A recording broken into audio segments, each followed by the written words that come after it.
For generations, Spain had been a land of injustice, hunger and hate. This hate was not only in the countryside.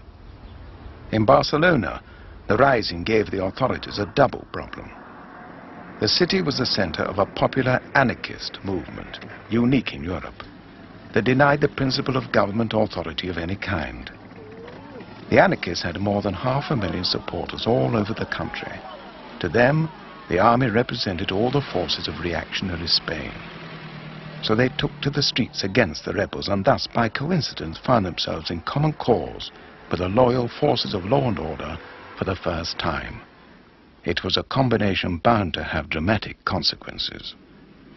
Anarchists led crowds of people to urge the loyal police force to attack army divisional headquarters, where the local rebel leader, General Godet, was holding out. When he finally gave in, his surrender was broadcast throughout Spain. It encouraged resistance everywhere to the army coup.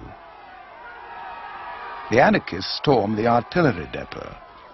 The government tried to contain the situation by sending loyal civil guards, but crowds of people seized substantial quantities of weapons. For the first time in Barcelona, the people armed themselves. This was a serious dilemma for the authorities of Catalonia. The region was governed by liberal politicians, the voice of the middle class. But the rebellion had been put down by anarchists, with other working-class support and the police force. The politicians had kept their heads down. Catalonia's president, Luis Companys, faced the situation virtually alone, apart from his police chief, Federico Escofet.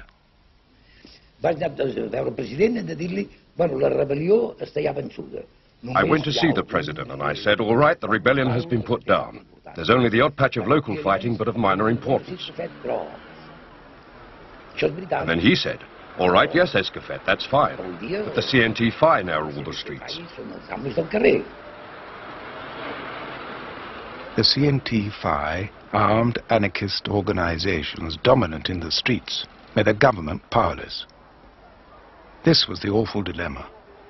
If the legitimate administration wanted to restore its normal authority, Escofet's men would have had to turn on the very comrades in arms who had helped save the Republic.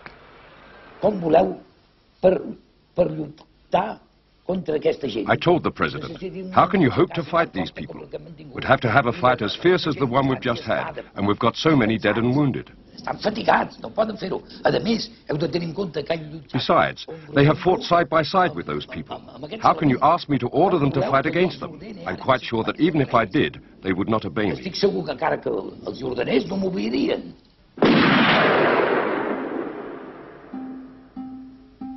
What happened in Barcelona was critical for the development of the war.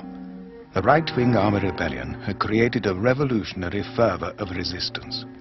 The army surrender in Barcelona released forces that the ordinary democratic republic could not contain.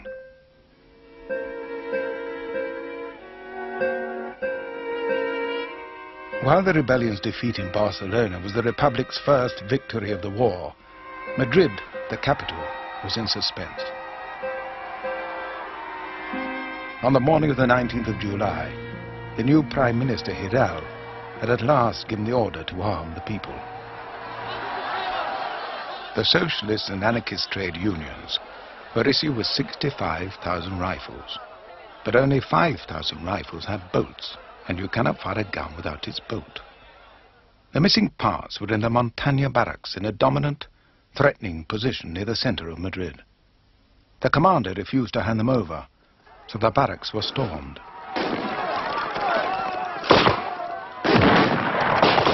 Very soon the white flag appeared. One section of the barracks seemed to want to give up, but firing continued from another section. People were pissed off about the way the rebels had used a white flag and deceived them. Many people have been killed because of that. So, when they finally entered the barracks and saw an officer surrender, they shot him. It was a logical reaction, wasn't it?